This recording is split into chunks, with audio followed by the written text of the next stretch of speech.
What's going on, girls, guys, and everyone else? Once again, it is your host, Arachnid Soul, coming to you today with Killing Floor number 2 on the PC.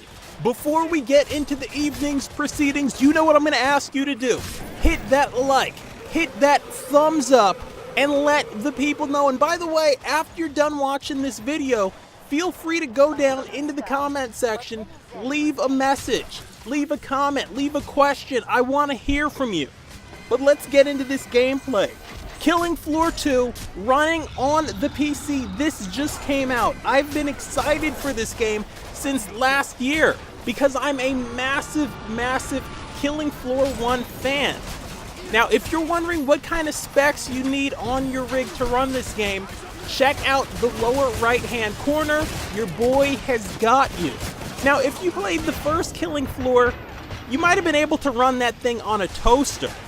I mean, the specs to run that weren't that high, weren't that demanding. The specs to run number 2, much higher. Now, yes, this game is still in beta. The developers are calling it polished beta. And goddamn, yes, it is polished. But like I've been saying for the past couple of months, it's time. It's time to try it out. It's time to try out that PC gaming. And if you don't want to, don't worry. This thing eventually will be going over to the PlayStation 4 next generation console. Talking about console gaming, one big difference between Killing Floor 2, which you are witnessing here, and the first Killing Floor, this one's got controller support already. So plug in that Logitech, plug in that Xbox controller. If you feel more comfortable with the gamepad, go for that. I like keyboard and mouse. I'm doing keyboard and mouse right here. And yes, we are starting at wave number 6, and that's just because I know this video, if I started when the game first started, would probably be a half hour long. The big selling point, the big hub about this game is the gore. I mean, look at this. Look at the blood. Look at the vial. Look at the vial. Look at everything going on the screen. So much going on. The colors, the graphics. If you loved Killing Floor number 1, you will absolutely love this game. I was a big Killing Floor fan. I've just said it for the 10th time in this video. And I was kind of worried. I thought, oh man, they're going to screw it up with the second game. They have not disappointed. They have not let down. The second game is better than the first game. If you loved the first game, you will absolutely love the second game. Playing here online, co-op. My friend Bloodcats was with me. I don't know what happened. She dropped out. Anyway, you know how this game works.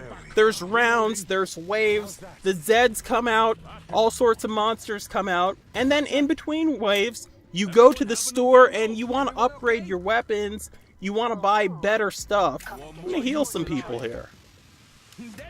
Let's get into it though. Let's talk about where this game came from. This was actually a precursor to the Left 4 Dead game. So you had the first Killing Floor. It was a mod and people said, you know what? This game's good, and they made it into a game. And then people said, we need Killing Floor number 2. And they waited and waited and waited. And it did not come out, and Tripwire did not release Killing Floor number 2 yet. But then a little game called Left 4 Dead came out.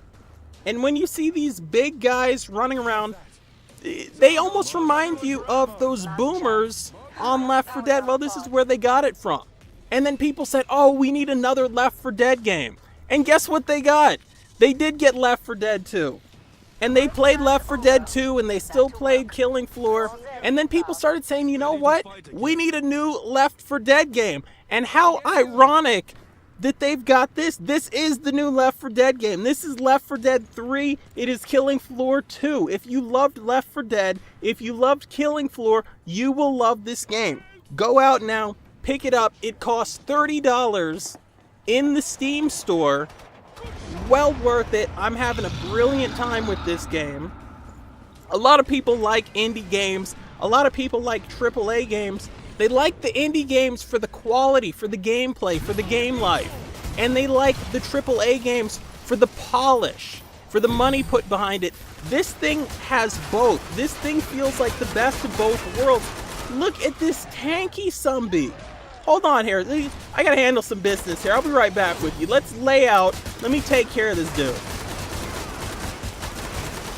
There we go. And we are right back to the commentary. I sent telegraphs.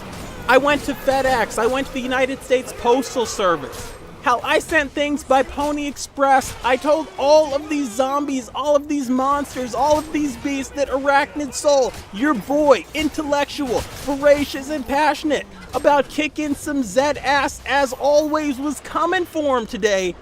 And they still showed up. I'm trying to tell you guys. Another thing I need to point out, the one flaw in the first game might have been the melee combat. Nothing to write home about, nothing too impressive. In this game, as you can tell, I love the melee. It's so hands-on. It is so fun. It is so vastly improved over the melee in the first game. I hardly even use the guns. I mean, really, everybody else uses the guns, and I figure, yeah, on some of the bigger guys, you need the guns. But I kind of play support, for lack of a better term. I run around, I get the smaller guys, I get the average sized guys, I get the medium guys. Once in a while I'll go after a big guy like this with the melee.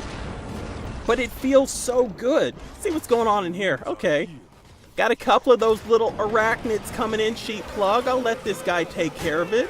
And I won't even hold that against him, taking out my brothers, taking out my sisters, taking out my best friends, the scorpions, the spiders. But hey, it's cool. It is your boy Arachnid Soul doing commentary. Let's talk about something else. Let's talk about the fun factor you're gonna have with your friends if you pick this game up. A lot of people now not really interested in playing games by themselves. Me, on the other hand, I have no problem playing a game by myself, playing it with friends, multiplayer, versus, co-op, doesn't matter. I do it all, and I enjoy it all. But if you're looking for that game where you and your friends can get together, you can listen to some death metal, you can blow some heads off, you can slash some arms off, and you can sit there and have a good time and laugh about it, this is the game for you. I can't say enough good about this. I also kind of like that grayscale, how it drops out, and you really get that contrast between the blood and the black and white of the game. Another wave completed, and we are going to go back to the shop now, to the trader. We're going to try to upgrade our stuff. We're going to try to see. Dosh is life. And as always, someone's going to talk. Oh, you guys hear me doing this commentary. No, actually, they can't hear me. Anyway, we're going to head back to the trader now. We're going to see what we can do here. Look at them dropping the dosh. By the way, let me school some people out there, because some people haven't heard this term dosh yet. Some people aren't hip on the lingo quite yet. Dosh means money. Money, money, money. You remember that from the first Killing Floor? You drop the money. Look how awesome the money looks in this game, though. In the first one, it was kind of flat. Now it's kind of three-dimensional, looks a lot better. I have to say also, the weapons that are not just the melee weapons, but the guns, feel better. There's a more realistic recoil on the guns, but maybe that's just because I'm a lower level, but I actually do enjoy that. Also, for anybody who thought that the original game was too easy, this game, it's fair. It's a little bit more difficult, but it's fair. It's nothing ridiculous. There's no easy setting on this game. Here comes the boss. I hope you like pain. Now, everybody out there remembers the matriarch from the first game. This boss is so much more tanky. It is redacted. It's the Nazi. I mean, everybody's got to get on this guy or this chick. I don't know what he is. Everybody's got to get on this boss just to make sure that everyone doesn't die. And I'm going to talk you through my strategy right now here. It's a stick and move strategy. Now, he's not paying attention to me right now, so I'm just going to throw out these EMP grenades. And I'm just going to try to take shots on him. I don't know what everybody else is doing. They seem kind of close. He has noticed me. He threw the gas out there, and I'm going to run and hide.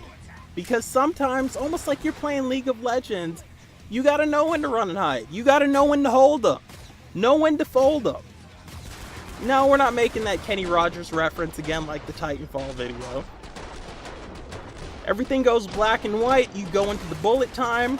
Now it's time to see if this guy's paying attention, and he's not, so I'm just going to keep taking shots on him. This is something I can tell you firsthand. You're going to want 6 people to do this. You can do it with 3.